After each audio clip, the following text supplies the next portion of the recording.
Students, current ratio निकालने का formula होता है current assets divide by current liabilities. Ideally ये रेशियो 2:1 होना चाहिए।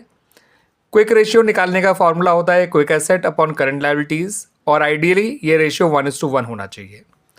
तो करंट रेशियो और क्विक रेशियो दोनों के फॉर्मूले में नीचे तो करंट लायबिलिटीज़ आ रहा है, ऊपर करंट रेशियो के फॉर्मूले में करंट एसेट आता है, क्विक रेशियो के फॉर्मूले में क्विक एसेट आता है।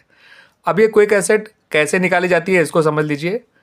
आपको क्विक एसेट निकालने के लिए करंट एसेट में से इन्वेंट्री को, और इन्वेंट्री यानी क्लोजिंग इन्वेंट्री को, और प्रीपेड एक्सपेंस और एडवांस टैक्स, इन 3 चीज़ों को माइनस करना होता है, तब आप अपने क्विक एसेट पे पहुंच जाते हैं।